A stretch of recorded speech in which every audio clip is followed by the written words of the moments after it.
पनवेल महानगरपालिका निवडणुकीच्या पार्श्वभूमीवर Republican party of India Athawale गट सक्रिय झाला आहे। महायुतीत 10% जागांची मागणी रिपब्लिकन पक्षाने केली आहे। यासाठी रायगड जिल्हाध्यक्ष नरेंद्र गायकवाड यांची निवडणूक निरीक्षक म्हणून नियुक्ती करण्यात आली असून कोकण प्रदेशाध्यक्ष प्रकाश मोरे यांनी याची घोषणा केली। जागा वाटप, योग्य उमेदवार निश्चित करणं आणि महायुतीतील समन्वयाची जबाबदारी गायकवाड यांच्यावर असेल।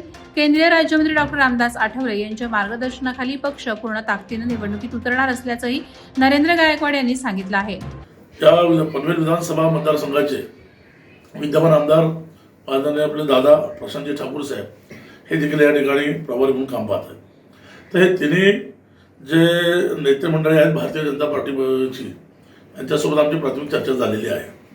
आम्ही त्यांना आमची बाजू सांगत असताना खऱ्या अर्थाने आम्ही आमच्या ज्या हक्काच्या जागा या ठिकाणी आहेत, जो आमचा हक्काचा 10% वाटा सत्तेत मिळायला पाहिजे, उमेदवारीसाठी पण आम्हाला तो वाटा मिळाला पाहिजे, यासाठी आम्ही त्यांना या ठिकाणी गळ घातलेली आहे।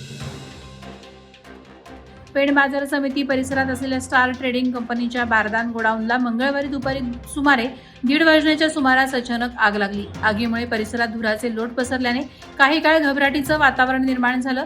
आग लागल्याची माहिती मिळताच पेठ नगरपालिकेचे अग्निशमन दलाचे जवान तात्काळ घटनास्थळी दाखल झाले। त्यांनी तत्परतेने कारवाई करत सुमारे अर्ध्या तासात आगीवर नियंत्रण मिळवलं। या आगीत गोडाऊनमधील बारदान जळून खाक झालं असून आर्थिक नुकसान झालंय।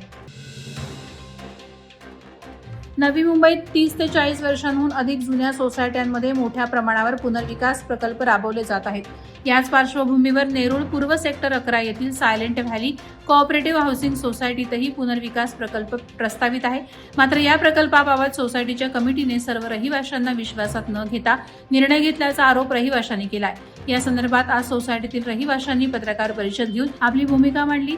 पुनर्विकासास आपला विरोध नसून पारदर्शकता, सर्व सहमती आणि नियमांचं पालन व्हावं अशी मागणी रहिवाशांनी केली आहे। कमिटीने खुली चर्चा करून रहिवाशांच्या शंकांचं निरसन करावं अशी अपेक्षाही त्यांनी व्यक्त केली। माणगाव कोकण फेस्टिवल 2025ला रायगड आणि कोकणातून उत्स्फूर्त प्रतिसाद मिळतोय। यात घेतलेल्या मिस कोकण सुंदरी स्पर्धेला मोठी गर्दी लाभली। या स्पर्धेत पोयनाड अलिबागची कांचन पवार हिने मिस कोकण सुंदरीचा मान पटकावला। फर्स्ट रनरअप म्हणून जानवी झांजे, सेकंड रनरअप म्हणून सानिका शिलीमकर तर थर्ड रनरअप म्हणून भांडूप मुंबईची सिमरन गमरे ठरली। या कार्यक्रमाचं दीपप्रज्वलन मान्यवरांच्या हस्ते झाले। पारितोषिक वितरण आणि रायगडमधील महिला उद्योजकांचा विशेष सन्मान करण्यात आला। रसिक प्रेक्षकांनी प्रचंड प्रतिसाद दिला। नवी मुंबई महानगरपालिकेची निवडणूक जसजशी जवळ येत चालली आहे तसतसे नवी मुंबईमधील राजकारणात उलथापालथ पाहायला मिळते। नवी मुंबई ऐरोली येथे महाराष्ट्राचे उपमुख्यमंत्री एकनाथ शिंदे यांच्या उपस्थितीत राष्ट्रवादी अजित पवार गटाचे जिल्हाध्यक्ष नामदेव भगत आणि त्यांच्या पत्नी इंदुमती भगत यांनी आपल्या शेकडो कार्यकर्त्यांसोबत शिवसेनेत पक्षप्रवेश केला। या पक्षप्रवेशामुळे नवी मुंबईमध्ये राष्ट्रवादी अजित पवार गटाला खिंडार पडला आहे।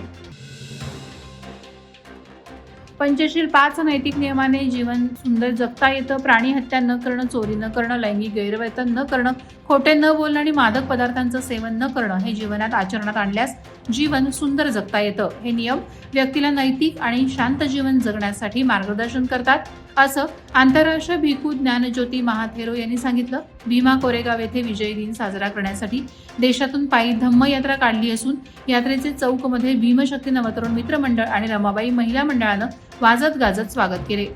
वादळवारा लाईव्हसाठी न्यूज ब्युरो, रायगड।